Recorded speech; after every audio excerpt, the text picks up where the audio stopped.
NS 2021 राष्ट्रीय उपलब्धि सर्वे अभ्यास टेस्ट पेपर कक्षा 5वीं विषय गणित और सप्ताह 5।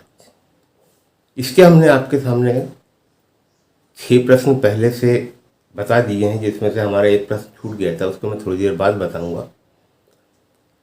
और आज जो हम आपको बता रहे हैं प्रश्न नंबर 7, 8, 9, 10।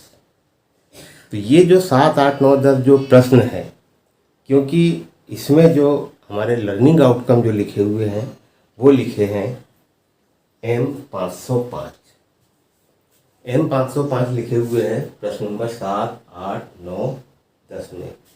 मगर जब हमने उसको तैयार किया तो इसके जो लर्निंग आउटकम हमको जो देखने को मिले हैं वो है M502। और यदि इन प्रश्नों की अच्छे से तैयारी करवाना है तो पाठ 4 हिस्से और पूरी, इस पाठ को आप निकाल लें और उसको बच्चों को यदि आप अच्छे से अध्ययन यदि करा लेंगे तो ये जो प्रश्न जो आए हुए हैं, इन प्रश्नों से लेकर और भी दूसरे प्रश्न उसमें हमको देखने को मिल जाएंगे और हमारे साल के बच्चों की बहुत अच्छी तैयारी हो जाएगी। तो आप इस पाठ पे भी ध्यान दें और प्रश्नों पे भी ध्यान दें, क्योंकि प्रश्न जो है वो हमारे अभ्यास के लिए है। और अभ्यास का मतलब ये है कि इनके जैसे हमको परीक्षा में प्रश्न आएंगे। जो हमारा जो पेपर 12 नवंबर 2021 को जो होना है, तो इसके लिए हमको पाठ भी तैयार करना है। जैसे पाठ 4 आप हिस्से और पूरे को देखेंगे तो ये प्रश्नों की जानकारी आपको पूरी हो जाएगी।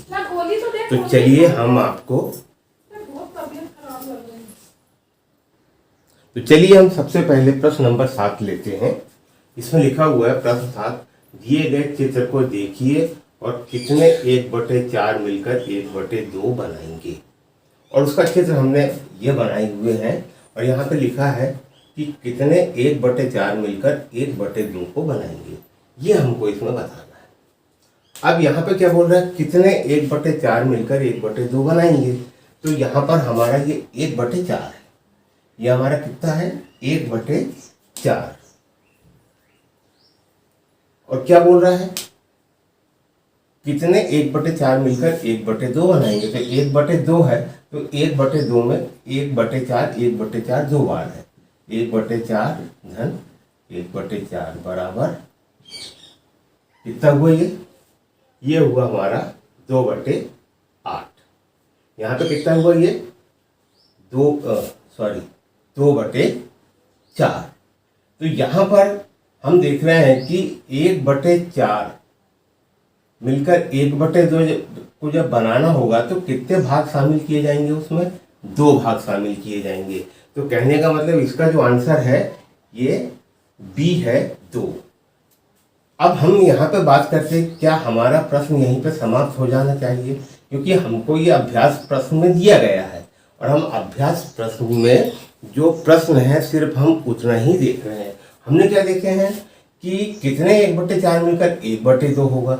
यहाँ प्रश्न ये भी आ सकता है कि कितने 1/8 मिलकर 1/4 होगा, कितने 1/8 मिलकर 1/4 होगा। तो 1/8 ये है, 1/8 ये है, 1/8 धन 1/8 बराबर कितना हो गया, ये हमारा 2/8। तो कहने का मतलब कि इसका आंसर कितना आ जाएगा, 2 आ जाएगा।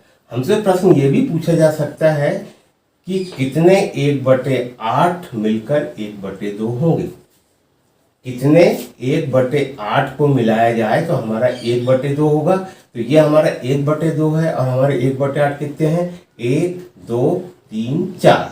तो कहने का मतलब कितना हो गया, 4/8। कहने का मतलब कि 4 1/8 को हम मिलाएंगे तब हमारा 1/8 कितना रहेगा, 4 रहेगा। और दूसरी बात ये है कि ये 4/8 हुआ, 1, 2, 3, 4। और इसको यदि हम काटते हैं 2 दूनी 4 और 2 चौके इसको 4 से काट देते, 4 एकम 4 और 4 दूनी 8। तो ये हमारा 1/2 हो जाता है। तो प्रश्न का कहने का मतलब ये है कि जो प्रश्न दिया हुआ है हम उस पर ही बात ना करें। ये भी पूछा जा सकता है कि कितने 1/8 मिलाकर 1 होंगे। तो स्वाभाविक है कि कितने होंगे, 1, 2, 3, 4, 5, 6, 7, 8। यहाँ संख्या कितनी जाएगी, 8। तो हम जो प्रश्न दिया है हम उस पे ही निर्भर ना रहे, बल्कि उसमें जितनी भी जानकारी है, जितनी भी चीज़ें उससे बन सकती है, उन सभी चीज़ों को हम यहाँ पे बताएं। तो जैसे मैंने यहाँ पे बताया कि दिए गए चित्र को देखिए और कितने 1/4 मिलकर 1/2 होंगे।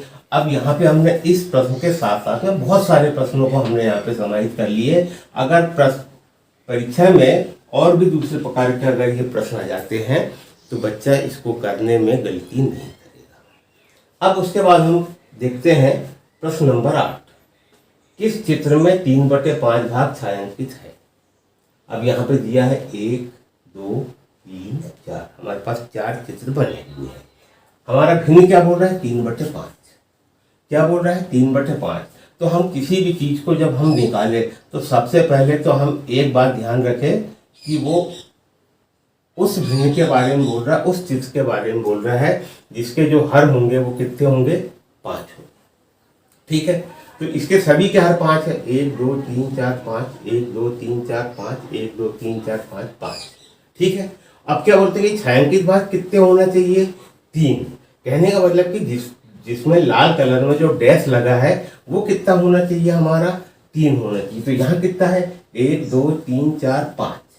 ठीक है, अगर इसको हम भिन्न के रूप में प्रदर्शित करें तो ये क्या हो सकता है? 5/5 हो सकता है, यानी 1।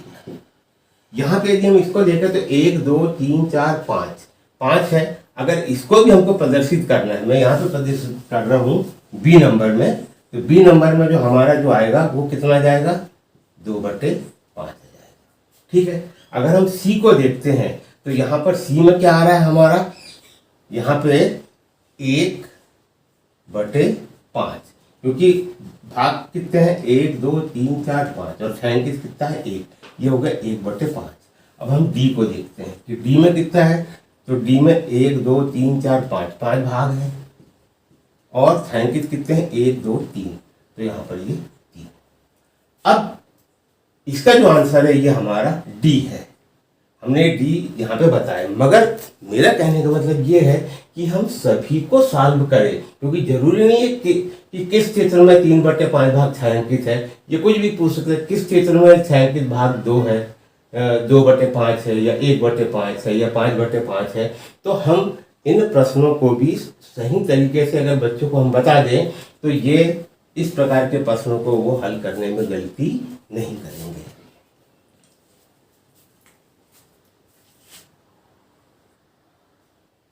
इसके बाद हमारा प्रश्न नंबर 9। हमने 7 और 8 की जानकारी आपको दे दिए हैं। प्रश्न नंबर 9 हमारा जो बोल रहा है, राजू के सब्जियों के खेत के 9 बराबर हिस्से हैं, वह अपने खेत के कितने हिस्से में पालक उगा रहा है? तो यहाँ पर हमको जो जानकारी देना है वो हमारी जानकारी काहे की है? पालक की है। हमको पालक के बारे में बताना है कि पालक कितने हिस्से में वो उगा रहा है। अब यहाँ पे हम बात करते हैं कि कितने हिस्से हैं? 9। तो कहने का मतलब कि अगर 9 बोल रहा है तो यहाँ हम गिन लें, क्योंकि हमने चित्र बनाया है 1, 2, 3, 4, 5, 6, 7, 8, 9। तो कहने का मतलब ये है कि उसका हर 9 है। जिसके बारे में बोल रहा है कि खेत के 9 बराबर हिस्से हैं, तो हर कितना हुआ उसका? 9, क्योंकि 9 जो है वो संपूर्णता को बता रहा है। ये हर उसका 9 हो गया। अब हमको यहाँ पे अंश देखना है काहे के? पालक के। तो यहाँ पे पालक कितने हिस्से में बोल रहा है? 1, 2। कितने हिस्से में बोल रहा है ये? 1, 2। तो यहाँ पर कितना आ जाएगा? 2/9। तो 2/9 जो हमारा जो भिन्न आया है यही हिस्से में वो पालक को बोलेगा। जैसे हम यहाँ पर यदि उत्तर देखें तो हमारा A 2/9 यहाँ पे है। ठीक है, यहाँ तक की बात हो गई। इसी प्रकार से ये जरूरी नहीं कि पालक को ही पूछ रहा है। अगर मान के चलो कि उसने टमाटर के बारे में पूछ लिया, यहाँ पे आ गया कि कितने हिस्से में टमाटर बोया गया है, तो यहाँ पर स्वाभाविक है कि हर तो हमारा 9 होगा। टमाटर कितने हिस्से में बोला? वो 1, 2, 3। यहाँ पे कितना हो जाएगा? 3। 3 क्या बोल रहा है? हमने टमाटर बोया है। इसी प्रकार से वो बैगन के बारे में पूछ सकता है, इसी प्रकार से वो आलू के बारे में पूछ सकता है। तो इस प्रकार से हमको एक सिर्फ पालक को बार हमको नहीं देखना, बल्कि प्रश्न में जो भी चीजें आई हुई है हम यहीं पे सब चीजों की जानकारी अगर हम बच्चों को बताएंगे तो उनको इस प्रकार के प्रश्न बहुत आसानी से समझ में आ जाएंगे। अब इसके बाद हमारा प्रश्न नंबर 9 हो गया। प्रश्न नंबर 9 के बाद हम बात करते हैं प्रश्न नंबर 10 की। यदि किसी बगीचे में 100 पेड़ है, इनमें से 2/5 भाग आम के पेड़ है, तो बगीचे में दूसरे कितने पेड़ हैं? अब यहाँ पे हम देखते हैं इस प्रश्न को कि इसको हम हल कैसे करें। यहाँ पर कितना बोल रहा है, बगीचे में कितने पेड़ बोल रहे हैं, 100 पेड़ बोल रहा है, और इनमें से 2/5 भाग आम के पेड़ है, तो हम यहाँ पे 2/5 हम लिख देते हैं। हम 2/5 यहाँ पे लिख देते हैं। अब कितना बोल रहा है वो, 100 पेड़ बोल रहा है, तो हमको इस प्रकार से इसको बनाना पड़ेगा कि जो हमारा जो हर है ये कितना हो जाए, 100 हो जाए। कितना हो जाए, 100 हो जाए। तो हमको इसको कितना करना पड़ेगा, 100 करना पड़ेगा। और 100 बनाने के लिए हम क्या करेंगे, इसमें 5 का भाग देंगे ये, तो कितना आ गया, 20। कितना आ गया, 20। यहाँ पे हम अगर भाग देते हैं तो 5 दूनी 10 हो गया, ये 0 आ गया, हमने फिर 0 उतारे, ये 20 आ गया। ठीक है, 20 हमारा क्या आया, ये एलसीएम आया, लघुत्तम आया है। इसका हम अंश और हर में गुणा कर देंगे। यहाँ पे भी हम 20 का गुणा कर दें और यहाँ पे भी हम 20 का गुणा कर दें। अब हम देखते हैं तो कितना हो गया, 40, और यहाँ पे कितना हो गया, 100। यहाँ क्या बोल रहा है, यदि किसी बगीचे में 100 पेड़ है, इनमें से 2/5 भाग आम के पेड़ है। ये हमने काय के पेड़ निकाल लिए हैं, आम के पेड़ निकाल लिए। ठीक है, जब आम के पेड़ निकल गए हैं तो पूछ क्या रहा है, बगीचे में दूसरे कितने पेड़ हैं। जब दूसरे पेड़ की बात आ रही है तो हमारे आम के टोटल बगीचे में कितने पेड़ लगे हैं, 100, और आम के कितने हैं, 40। तो बाकी बचे पेड़ों की संख्या कितनी होगी, तो ये होगी हमारी 60। तो हम यहाँ पे हमारा जो उत्तर जो आ रहा है सी, इसको हम निकाल लेंगे। तो साथियों यहाँ पर 2/5 बोल रहा है, 2/5 को हमको क्या करना पड़ेगा, इसका जो हर है ये हमको 100 बनाना पड़ेगा, और इस प्रकार से हम इसको निकाल सकते हैं। अब इसके बाद हमारा एक प्रश्न और बच गया था जिसको मैं छोड़ दिया था, हम उसकी भी आपको जानकारी देते हैं। तो साथियों इसके पहले वाली वीडियो में हमारा एक प्रश्न गलती से छूट गया था, जिसको हम आपके सामने फिर से प्रदर्शित कर रहे हैं। प्रश्न नंबर था वो 5, और उसका जो लर्निंग आउटकम है, सीखने का प्रतिफल है, वो M506 है। और इसके बारे में अगर पूरी जानकारी हमको हासिल करना है तो आप पार्ट 10, 10वां और 100वां भाग जो दिया हुआ है हमारी गणित की पुस्तक में, गणित के जादू में, आप उससे इसका यदि बच्चों को अध्ययन कराएंगे तो इस प्रकार की जानकारी से वो अवगत हो जाएंगे और सीख जाएंगे। अब बात आती है 20 पैसे 1 रुपए का कौन सा भाग है। 20 पैसे 1 रुपए का कौन सा भाग है, यहाँ पर ये पूछ रहा है 20 पैसे 1 रुपए का। अगर हम 1 रुपए की बात करें, 1 रुपए की बात करें तो 1 रुपए में अगर हम पैसे की बात कर रहे हैं तो पैसे कितने होते हैं उसमें, 100 होते हैं। 1 रुपए में पैसे कितने होते हैं, 100। और क्या बोल रहा है, 20 पैसे 1 रुपए का कौन सा भाग है। तो यहाँ पर मान के चलो कि जो रुपए है ये पूर्णांक है, यहाँ पे 100 जो दे रहा है ये क्या है, संपूर्णता को बता रहा है, ये हर है। तो इसका अंश कितना होगा फिर, क्योंकि हमसे पूछ कितना रहा है, वो 20 पैसे बोल रहा है। कहने का मतलब कि 20 पैसे 1 रुपए का कौन सा भाग है, तो 20 पैसे 1 रुपए का 20/100वां भाग है। ठीक है, ये इसका आंसर है 20/100। ठीक है, और इसका जो आंसर दिया हुआ है,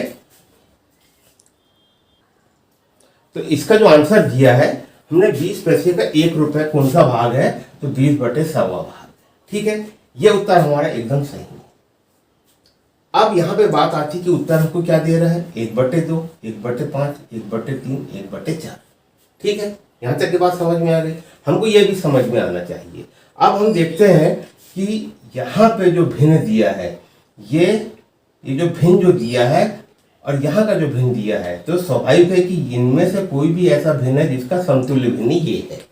यहाँ पे समतुल्य भिन्न की बात कर रहा हूँ कि कोई भी ऐसा भिन्न है जिसका समतुल्य भिन्न ये बना हुआ है। तो अब हम इसके आगे और देखते हैं। अगर हम 0 से 0 को काट देते हैं, अब हमारे पास 2 और 10 बचा है, और 2 और 10 को यदि हमको भाग देना है तो हम 2 का भाग दोनों में देंगे, तो आएगा 2 एकम 2, और 2 पंचे 10। तो हमारा जो आंसर आया वो कितना आया, 1/5। मेरा कहने का मतलब ये है कि जरूरी नहीं है कि यही उत्तर दे दे, वो इस प्रकार से भी अगर उत्तर यदि देता है तो भी ये प्रश्न गलत नहीं है, ये भी उसका जो आंसर है ये सही है।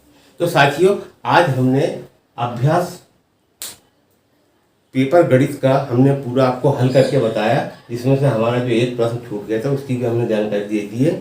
और जिन पाठों की मैं आपको जानकारी दे रहा हूँ, यदि हम अभी से अगर बच्चों को इन पाठों को यदि अच्छे से हम पढ़ा दें तो निश्चित बात है कि हमारे आने वाले टाइम पे जो पेपर जो होना है बच्चे उसको बहुत आसानी से हल कर लेंगे। और साथियों, जो भी मेरे वीडियो को पहली बार देख रहे हैं तो सबसे पहले तो आप उसको सब्सक्राइब करें, क्योंकि आपको इसी प्रकार की जानकारी मैं आगे तक के देते रहूँगा। तो आज के लिए इतना ही। नमस्कार, धन्यवाद।